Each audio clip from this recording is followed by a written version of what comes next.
Hello and welcome to Mastering Mediocrity Music Reviews. I am Jeff. I'm Ben. That's Roy. Alright, so today we are here for Sabaton. But first, Shots. shots. All right. Drinking minor case still. Haven't finished that yet, surprisingly. See how it tastes with gum in mouth. Delicious. Assuredly. Thank you. You poured it to the level that I desire. Which is not a full shot in Ben's mind. Ooh. Oh, hey, buddy. Cheers, mate. Cheers, mate. Spilled it. You are the spiller. Spilled it all over.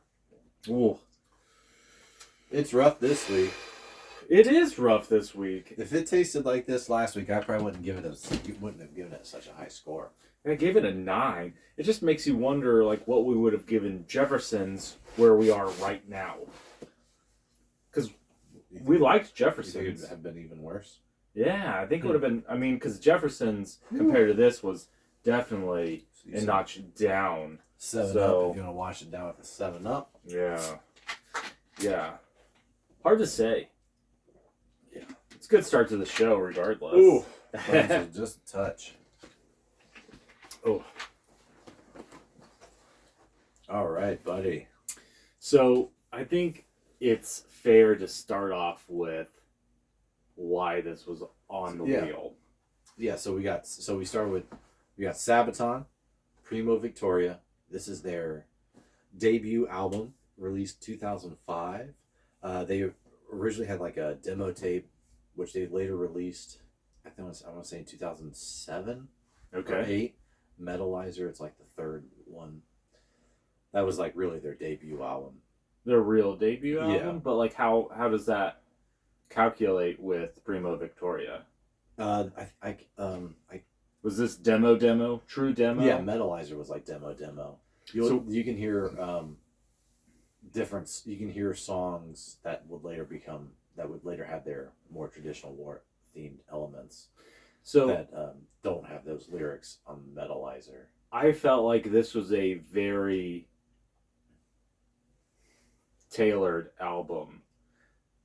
But what I listened to was the first 8 songs of Primo Victoria Rearmed, which was released in 2010. Yeah, but it still shows as their first album in Spotify, but not necessarily the true chronological order. Right. I don't know why they delivery. do that. I don't know why they do that. It's kind of a pain in the ass to try and help when you want to try and figure out what song is what.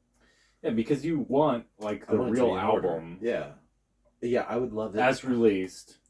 Oh yeah, I would love it if they gave you the option to listen to the original release, the remastered version, or whatever. Yes. The rearmed version, as Sabaton would call it. I would really appreciate that, because there are some albums that have been remastered and they sound nothing like what I remember them sounding like. Sure. And you're just like, yo, what the fuck? Why are you doing that? Yeah, so Spotify executives, if you are listening to this show, let's work on that. Like, because the real musical connoisseurs want to know what was released at that time, not a remastered version as their first album. Because 2010 is when Rearmed came out. Honestly, 5 years later. What, Gamma Ray, they do that. They don't have their entire discography on Spotify.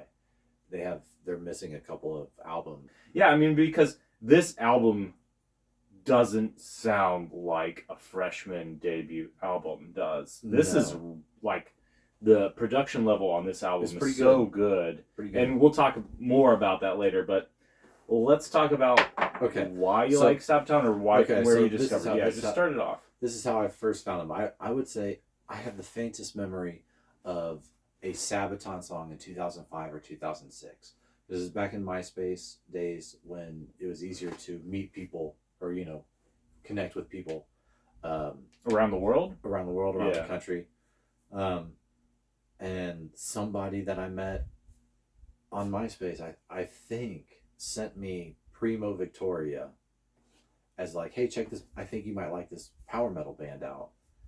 And I wasn't into it at the time. But then somehow I came back to them 2008. I think it was maybe it was Metal Machine that this person said. I think it had to have been Metal Machine because I was like, this doesn't sound serious or whatever. But like 2008 comes back around and I kind of get back into them, but then by the time I do get back into it and everything, I get sent to Iraq. Yeah. And then it just everything kind of freezes in time. When I got back from Iraq, so that's in 2009, end of 2009, very beginning of 2010, is when I got right back into, or when I really got into them. I don't know if I found more stuff, or when I got home on leave or something, I downloaded more, whatever it was. I just got more into them, more and more into them, and that was really 2010. That's when have really been into Sabaton.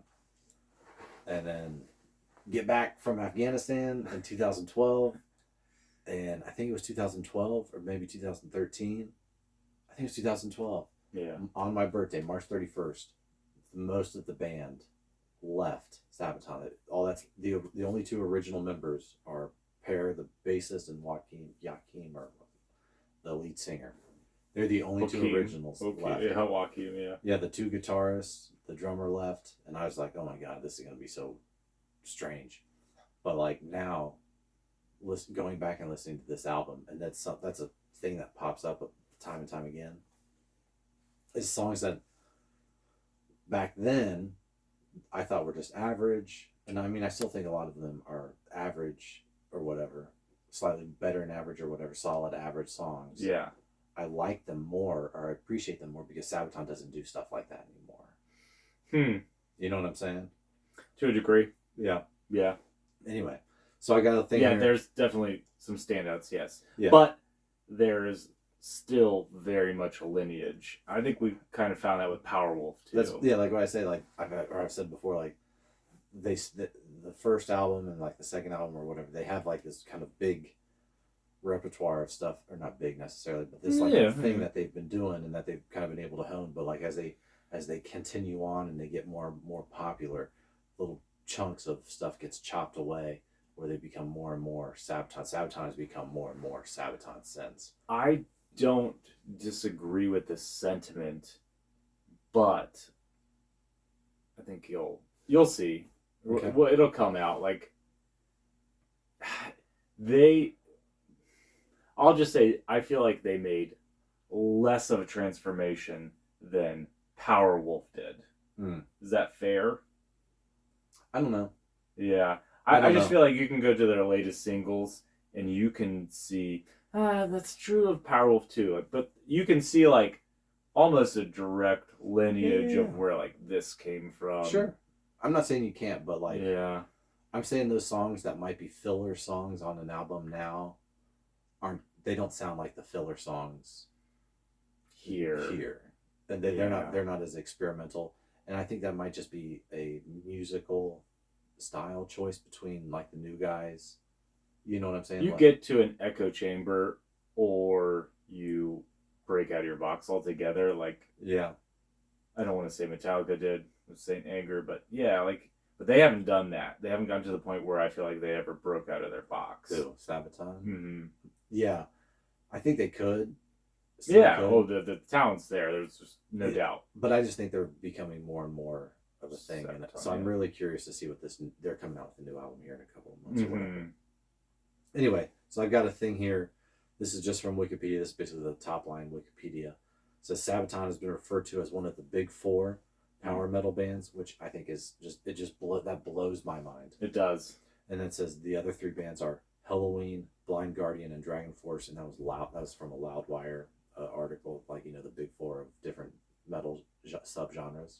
I don't know if I would throw them into that group, because they're, if that's the listing, they're easily number one in it. I'll explain it, because I have my own theories about why these are the way they are. Huh. And then it says they are one of the most successful rock bands in Swedish history, and their album Careless Rex is the best-selling Swedish heavy metal album of all time. I can see that. Right. But, so this is all right. So here, this is it. This is how I think those four. I think Sabaton would be the number 4, even if they're the biggest.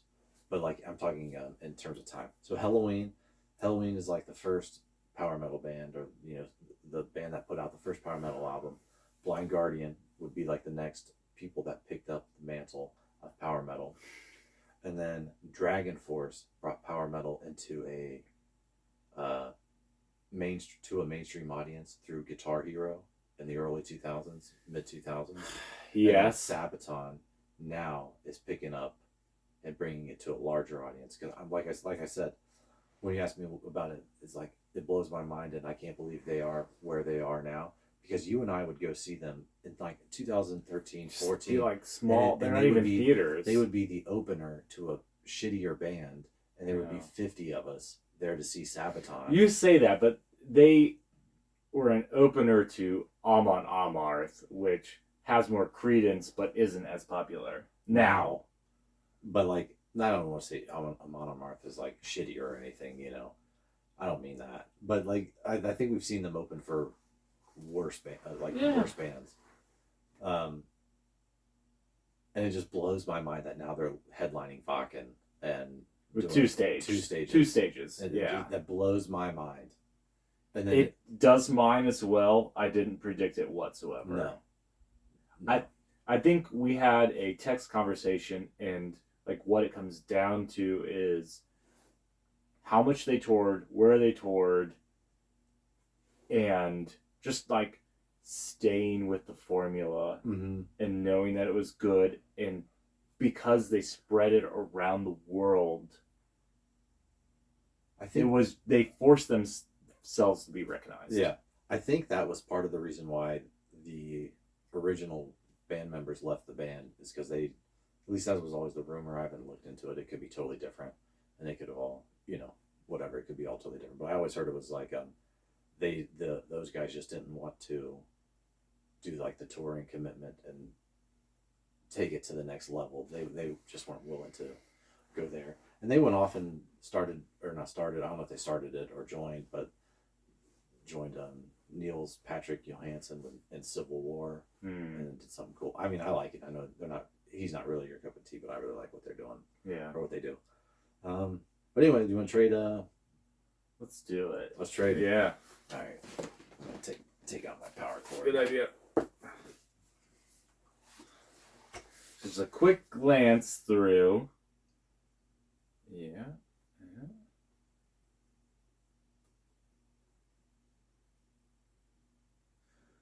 Fuck you. You saw that.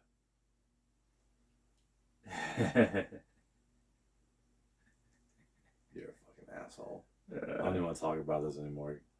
You saw what I did. I did. Yeah, okay. I've definitely got some... No. Yes. Really? Your overall score is perplexing.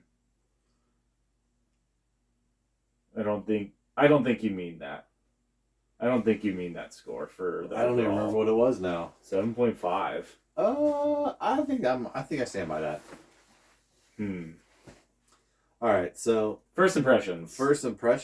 All I can think about, if I'm trying to remember my first impression of Primo Victoria, I didn't think it was like serious. Like it didn't seem like a serious band.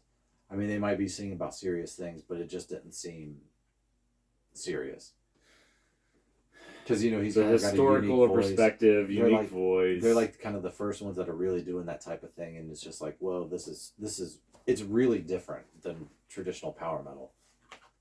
But like, it's Swedish.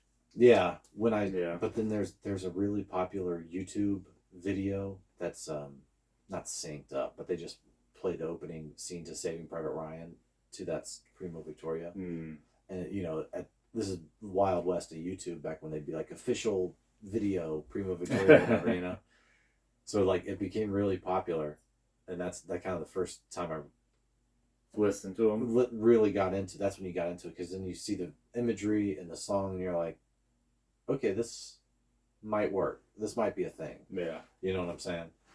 And then, I mean, going back to like, I don't want. We'll get to it. They play this at the concerts. They play this every show. And I'm sick of hearing it. You're sick of hearing it, so that's the difference between me and you. Like, Yeah, you want I them to switch something else. Yeah, in. yeah, Like, yeah.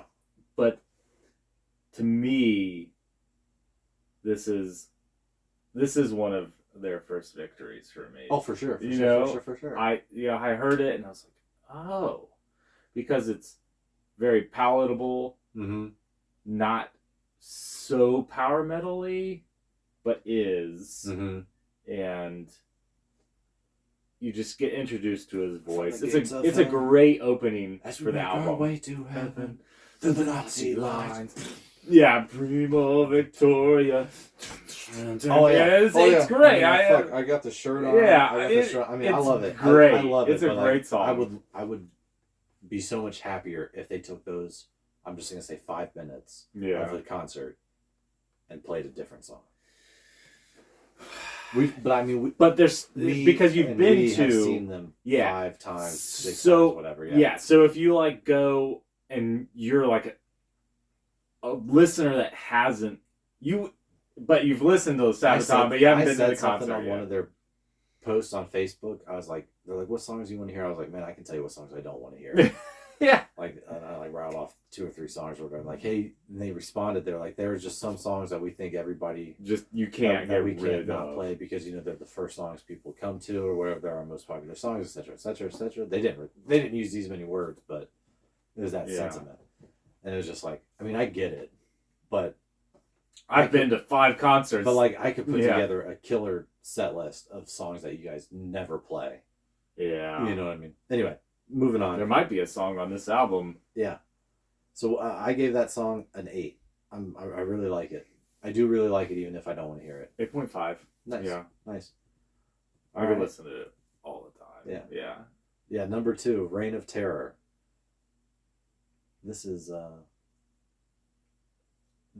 of those songs where I thought is like average, but like it's like very different than what they would do now.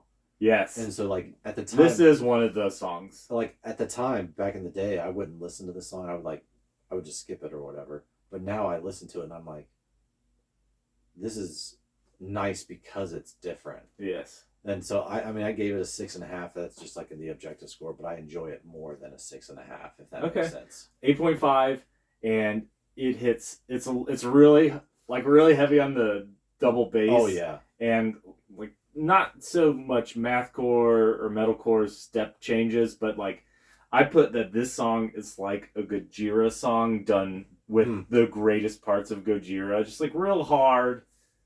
I like the subject matter. Yeah, this is Operation Desert Storm, first Gulf War. It's fun. Yeah. Like this song is awesome. This isn't the one that like puts a smile on my face. There's a different song that does that, but this one, when it comes in, I'm just like, yes. Yeah. But there is a problem with the first 3 songs, and the third song is Panzer Battalion, which is Gulf War number 2. Also a fantastic song. Yeah, this is like their first one that's like Gulf War. This is about Gulf War. Yeah, like this is about the the second Iraq, their second invasion of Iraq. But it's Panzer Battalion. Yeah, but that's just kind of their thing. But there's a lot of occasions where a lot of tanks won the war, though. I mean, you could say that about like the Russians against the Germans. You could talk about the first initiative of Germany versus Poland, and just like the lightning strike of tanks that they had with they had the individual tanks. It was like a 1 or 2 person tank that they went across the trenches with, and it's just like they were just so fast. They were so much faster than the previous World War. Yeah. But this one is specifically about the Gulf War. Gulf War II. Yeah. Interesting. I didn't have a chance to really read into it. Yeah, I actually looked it up so I could actually have the correct notes if that came up or whatever. Yeah. Like what song. I have good notes about the next one only because you kind of pre-mentioned it. Yeah, because I said something and you wanted to fuck me. This one, Panzer Battalion is the first war-themed lyric song that they wrote. So says the internet.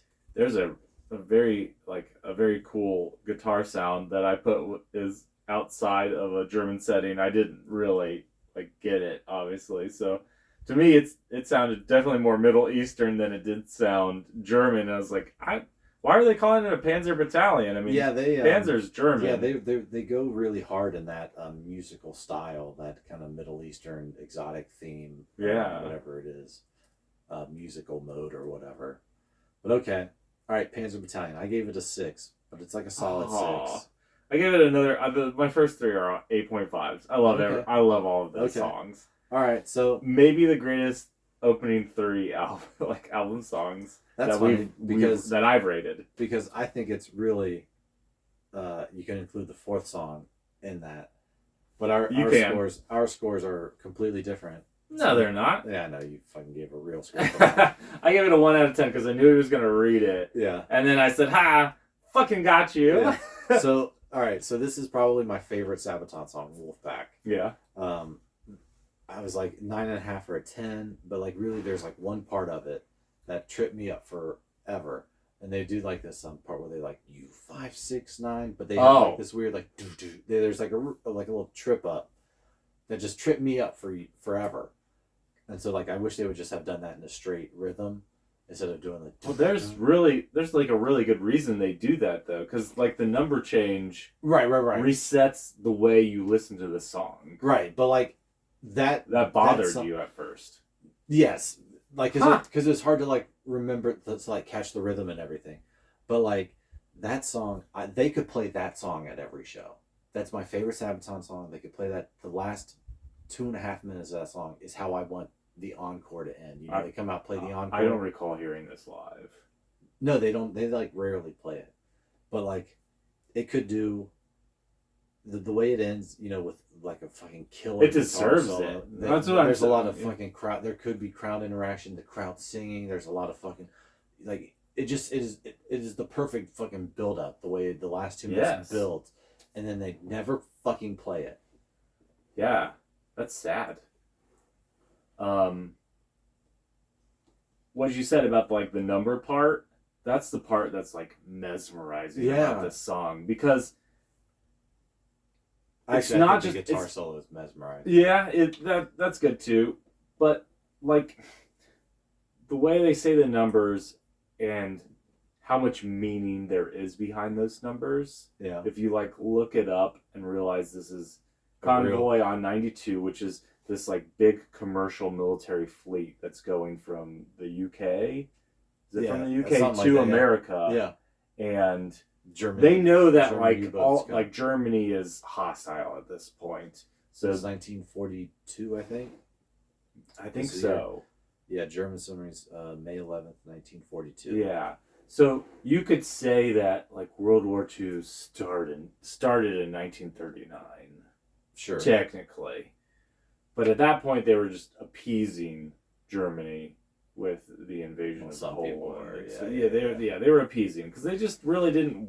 They recently had a large world war. You know, the people that were in power served during that war, so they don't want it to go on, and so they're appeasing them. But like this event here was Germany's getting more hostile. The Allies know that they're very capable, but this really is the first attack on the Allied fleet where it was like fair game. At this point, they were like, they hadn't invaded the Netherlands, they hadn't invaded the UK, they hadn't bombed them or anything. And so this one was like, oh, gotcha! Like, we're gonna bomb you. Like, oops. You ran into the hornet's nest. Yeah. And dude, this song's fucking great. It's great. I gave it an 8 out of 10 only, even like in the aftermath, only because like I didn't want to be persuaded by you. But then like listening to it, researching it, finding out what it was about versus like the other 3 songs, this one also changes the pace of the album. Yeah. Because the first one, they're not thrashing. Like really different than stuff that they do, than what they normally do. Even now. What they do now. Yeah, I think when you go back, you could say that. But it's still Sabaton. Yeah. Okay. But this one's cool. It's so clever. Like, I don't mind spending time with it. It's good. Every time it pops up, I'll listen to it. I love it. It makes my nipples hard every time. I'm gonna like it just because you like it. I appreciate that. Yeah, but like I don't know that it deserves to be like their favorited song. I bet No, you no, are no. few. Oh, I am. Among... They will post things on Facebook like, "Hey, what songs do you want to hear? What songs need love?" Or whatever the fucking thing is, and I will always post Wolfpack. Yeah, I will post Wolfpack until you guys fucking play it live, please. You know what I mean? Thank you. Yeah, this is my favorite song. You never fucking play it. Whatever. All right, All moving on. Song number 5, Counter-Strike. 6.5 for me. I gave it a 6. This is about Israel's 6-day war against Egypt, Jordan, Syria, and then Iraqi forces, and they just fucking smoked them. Mm-hmm. And I mean, it's a good song. It's like, I say it's really similar to a song later on, Into the Fire, like 2 songs from now. That is the one that it relates to the most, yes. And I think Into the Fire is better. I think Into the Fire does it better. My initial ratings, I didn't put like my second impressions of this song. Into the Fire is better. Yeah. Absolutely. This one, yes, Joachim is Swedish, but in this song, he really proves he's Swedish. If you listen to this song... Oh, the accent and everything is yes, like a lot thicker. It really shows through. He like his English pronunciation. English pronunciation. He's gotten a lot better. He's gotten a lot better. But this one, like, just is very muddled. The other ones, I can sing along to. I know what he's saying. This one, just you have to really listen to, and that detracts from one thing I do like about Sabaton, they have lyrics to all their songs on their webpage. Mm-hmm. And then a lot of them will have little excerpts about, like a little that is paragraph actually about, unique. Yeah, a little excerpt about what the song's about. Yeah. Because otherwise, they're either in like the CD or someone else has interpreted it. You have to go on Google and hope that Dark Lyrics or Lyric Genius fucking knows what it is. Yeah. Stalingrad. Let's go to it. All right, I gave that bad boy a solid 7. Ooh, I gave it a 7.5. Yeah. This is the song on the album that gives me a smile when I hear it because it is the song on the album to me that jumps out from the rest. Okay. It has that Russian-esque sound to it. Yeah. It's maybe a little bit slower, and there's this like kind of like crashing guitar sound where he's doing like a real big oh my god, regularly. I feel you. And I'm picking up what you're putting down, buddy. Yeah, because I feel the same way. Different. This one is this is the song I think, or at least from the first album, where you hear the, like in Sabaton now, it's where you hear the differences between the current guitarists. Not that the drummers are the same, obviously. I can hear a difference in this guy and then the current guy, Hannes. But like, this is a song where I'd be like, this is what those original guitarists would do. They have that kind of exotic sound. Yeah. And they do a little bit, I think they play a little bit faster. Here. Consistently. You know what I mean? Now the guys, it's like a little bit catchier. Not that that's the guitarist's fault or anything. Obviously it's a style choice. But like, to me, this is a song that makes me miss the original lineup. Because it's like, man, I'd love to hear what these guys would do with what they're doing on. You know what I mean? But like, I get it, But yeah, like you're saying, that there's like a really cool synth kind of solo, which goes into, like a cool breakdown, and then goes back into like another really cool guitar solo. It's like full of harmonics and shit, and you just don't do that stuff anymore. Lots of harmonics, which is disappointing, but like, it is what it is. The reason why this one doesn't rate as high as the other ones to me too is that his voice is like super digitized in this song. It's very they played with his sound. I feel you. Yeah, and he doesn't need that. I get you. He's got a very unique sound. So. Oh yeah. Let's go to Into the Fire. Hell yeah, buddy. Initially I gave this thing an 8, but like really it's an 8.5. I gave it a 6, and I don't know. I don't know what I was thinking. I've listened to it like 4 or 5 times now. Yeah, this song's up there. Yeah. I think it like you said though, it relates a lot to the Counter-Strike song. Or musically, Musically, not, no. but not lyrically. Yeah, definitely. Yeah. They're about. You can tell what this one's about for fucking sure. Vietnam. Yeah, absolutely. Napalm. I mean, when you hear Napalm and just like the heat of the jungle, Yeah. and, like it was dementing his mind, and yeah, this one, it's just killer rhythm, the musical intersections. Damn, Roy. Yeah, he's fucking going for it. But yeah, this one, I think still when you look back at this one, you're like, all right, I feel like this song is taking the other songs and like little compacted all of them to like, here's what we can do. And that's why initially you're not too terribly impressed with it, because it doesn't diverge. Okay. But then you listen to it more and you're like, this is what Sabaton does right. Yeah. And you like especially it. back then. Mm-hmm. Yeah. Back then the songs sounded different. They, not that they were more complex or anything like that, but they were just different. It was just it was different guitarists bringing their own thing, doing their own thing. This it was just different. That song, and even actually Counter-Strike, you wouldn't hear that type of song anymore. No. Which sucks, but like, I mean, the guys I got now are great musicians. They're all great musicians now. You have to imagine it's more of Joaquin's vision now than it is like or Pear's, yeah, or them together, yeah, especially if they stayed or whatever. But I think it's, you get more say the longer you're in the band, for sure. And he's the lead singer, like for sure. Yeah, might be part. Pear probably does have like a really. Joaquin probably felt like you've got a really good bounce off here. Yeah. So, let's do this. Okay. All right. So up next, Purple Heart. All right. We have different opinions about this song. Yeah, I think this song is cheesy as fuck. Yeah. It like tugs on my heartstrings and stuff, We don't have that different of opinions. But we do. But yeah, like I think it's I gave it a 7. I still like it. I don't listen to it all the time. Yeah. I don't know if you. We gave it an 8. Yeah. And I actually feel like it's a Sabaton classic. Okay. Only because of subject matter. Online it said that this is rarely played anymore. Yeah, I don't know if it is or not. I don't think we've ever. I think it's just because it's like this would be what Sabaton does to me. Yeah. And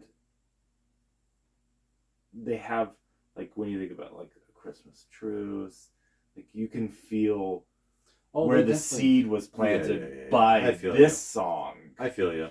Almost as much as maybe Wolfpack, because that does plant like the slower, melodic, interesting songs that isn't about power metal as much as it is about hard rock history. Mm-hmm. And this one has the same vein. Okay. Yeah. I feel you. This isn't a power metal song. It is. A little bit. It's a song sung by a power metal band. Sure. But it's not power metal. I feel you. Especially when you like consider like Halloween, Dragon Force, Blind Guardian, like this song doesn't fit into that mix. That's what I'm saying. I feel you. Yeah. Yeah. That makes sense, I guess. But provenance, but maybe not actual 8 out of 10. You're probably right with the 7 out of 10. Especially in consideration of the album. Yeah. It's definitely not the best. Not the worst. But like especially it's hard I said at the very beginning of my thing when I wrote it, I was like, this is my first really biased review. Like, it's hard for me to not bring my own Sabaton love into the review. Yeah. I'll talk about it a little bit too. But we'll just do Metal Machine. I think we had very similar scores on this, if not the exact same one. I gave it a 9. Yeah, 9 out of 10, yep. Even though back in the day I used to think it was silly, because it just didn't seem serious. But, like, it's not. But right, like it's not. But right now I get the joke. I feel like I'm in on the joke. Yes. Looking back on it, like I never really considered it, but I kind of thought about it when we went and saw Sabaton. Yeah. And we were talking to that fucking kid and his dad, and he was like 13, and it was like, man, we got into the scene just a couple of years older than him when we were like 17, maybe 16, 17. Yeah. And it's like, man, it was just very strange to see a fan of that age. Yeah, to see a fan of that age, and just to see everybody comes into the world at a different time and still likes the same thing you like. Yeah, and they still come into they can't pick when they come into it. It just is what it is. So it's like no reason to be snobbish about it or anything. But yeah, it's just weird to think that I've been in part of the Sabaton thing as long as I have, because even when I came into it, it seemed like there was so much that I'd missed.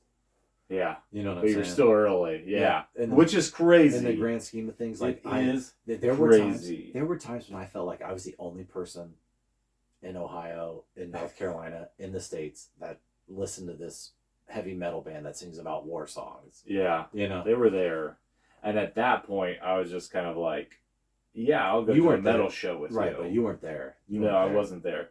It actually took me until the third one that we went to, and maybe it was the fourth. But when they opened for Amon Amarth, and it was the second time we were seeing them in the same venue within about a year's time, like we saw people that were at the other Sabaton concert. They were there. We were there for Sabaton, not for Amon Amarth. Amon Amarth was like the really thick icing on the cake. Who was it that we went? Was it Seven Dust or somebody that they came with? Somebody came with like some not shitty. I don't remember them, but like there was somebody we went and saw. And it wouldn't have been Seven. We saw Seven Dust, though. Yeah. We saw probably like 2 songs of the headliner, and we were like, let's get the fuck out. It was Amon Amarth. Was it? Yeah, I mean, we only stayed for 3 or 4 songs, but like we blew our load at Sabaton. That's why we were there. It was a much longer line, which was kind of disappointing for Amon Amarth. I mean, like a lot of people were there for Amon Amarth, and that's why the line was longer. But like we got in like 5 minutes for the first showing, and then the second one we were wrapped halfway around the corner. There's a Chipotle next door. We went both times. Yeah. In any case. In any case, great show. And I didn't feel like I had to stay for Amon Amarth. I like them. I love listening to them, but I didn't need to see them live because Sabaton does what they do just as good and even more theatrically than Amon Amarth does. And they hadn't released their Berserker album. Yeah, the Berserker album. If Berserker album had been out, I probably would have stayed. Well, because that album was fucking awesome. That's funny because like I liked Amon Amarth before Sabaton, but Sabaton got me into Amon Amarth. It was the bridge where we used to listen to Pursuit of Vikings before we went out. Like we just turned that shit up really loud. Yeah, it has a great it gets you in from the beginning. But all right, we got Metal Machine, great song. Yeah. All right, what'd you give it? 9 out of 10. 9? Yeah, 9 out of 10. Okay. Fantastic. All right, so what do you give the album? I gave it 7.5. I don't know how. That's an 8 out of 10 all day, every day. I don't know. It just repeatability. You're giving it a 7.5 in the frameworks of Sabaton as a whole. Yeah, even still, I would skip the songs that I skip. Would you skip Stalingrad? Yeah. Yeah, you bastard. Yeah. It's the best song on the album. No way. I didn't rate it as the best. You're a liar. Like, it's Wolfpack. Stalingrad's so good. Wolfpack's great. Yeah. Wolfpack's, like, that part with the numbers stands out the most in the entire album. Yeah. Has the best moment. What does? Yeah. Wolfpack. Yeah. Wolfpack. Yeah, with the numbers. It has the best moment. It's the best song, I think. It's their best song, I think. I think Christmas Truce comes close. Yeah. Even though it's more traditional. But just like I think it comes close to even though it's more traditional and it's like more what Sabaton does now. I think it's still. I think that might be the peak. I'm really curious to see what this next album sounds like because like I don't know how much more they can be Sabaton. You know what I mean? Like it's like what else? Just based off of the two, it feels like they're taking Pared a back. step back. Okay, that'd be cool. I mean, you Yeah. agree, right? Yeah, I mean, yeah. What was the other one? Oh God, I can't remember. Yeah, I'm the other blanking. song. 3 words, but I think 3 words. In any case. Yeah, I can't remember, but it feels different than Yeah. the stuff they've done recently. It feels more theatrical. Yeah. Yeah. More purposeful. Soldier of Heaven. Yes.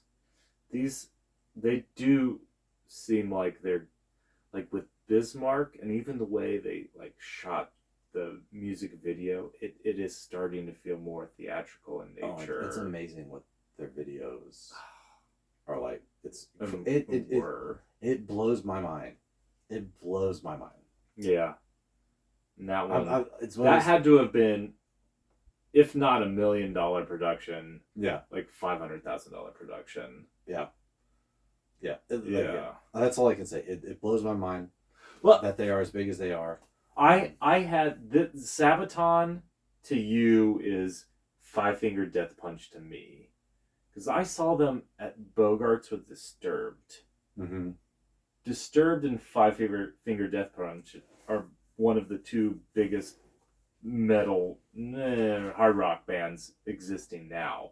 I'm in it. And they were together at a 300 or 400 person venue. No way, at one Bogart's was point. probably almost 1,500 people. Yeah, it is pretty big. But like even so, those 2 together, I mean, and now they're like individually they're putting arena They'd sell rock, that place out no problem. in a minute. So but yeah, it is remarkable what they've Yeah. done. And the part that I like, I'll just go over what I said as my final like review for them, is what they've done is they've remained Sabaton, Mm-hmm. toured everywhere, Mm-hmm. and just kept Fucking just refining the hammer it. formula. Yeah. Never changing it, just refining it. They said, this is the lane we are in. We're not going to stray from it. We're just going to get better.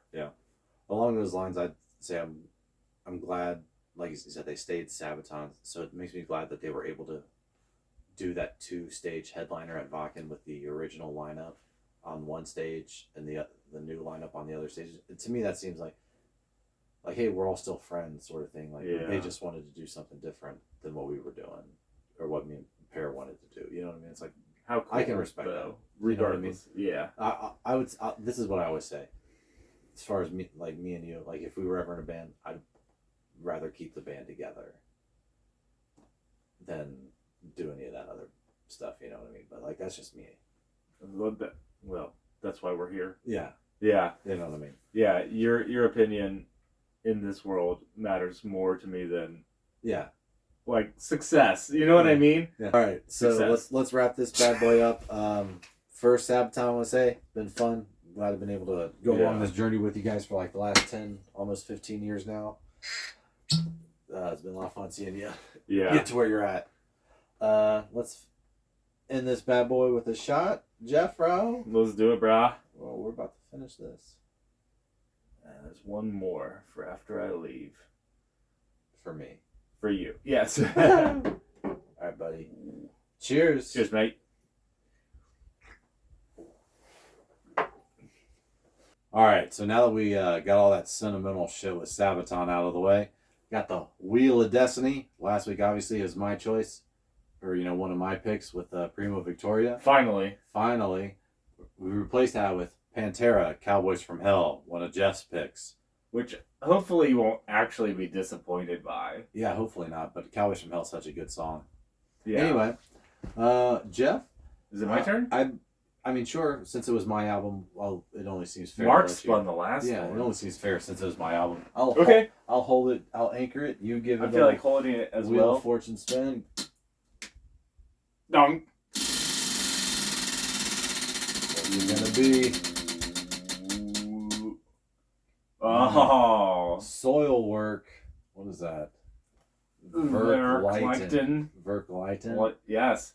I think this is actually my choice. Because I mean, I don't know how to pronounce it, so it's Yeah, I don't know how to pronounce it either. You wrote it, as you did the other ones. But you actually introduced this band to me. They have a song. Oh, that's right. That's right. Stuff. Oh, that's right. Yeah. I remember. And Death Diviner. I don't remember. Two that great one, songs. Yeah. Okay. I haven't listen to too much else of what they have. I've only listened to that one song. Maybe one other song if it was Death put on- Divine. It was probably Death Diviner, yeah, Okay. but like, All right. but they're good, and Okay. that song is like, it's my speed with the slightly foreign sound and maybe a little bit faster tempo than what I like, what my lane is. Uh-huh. I'm very excited to be Alright. forced to listen to this and just Okay. like figure it out. Thank you for joining us. I'm Ben. This is Jeff. And Here's I'm Roy. Roy. You guys have a great night. Roy says smash the like button. Hit the bell. Subscribe.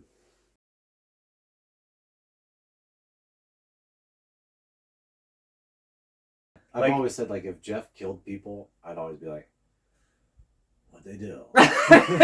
It's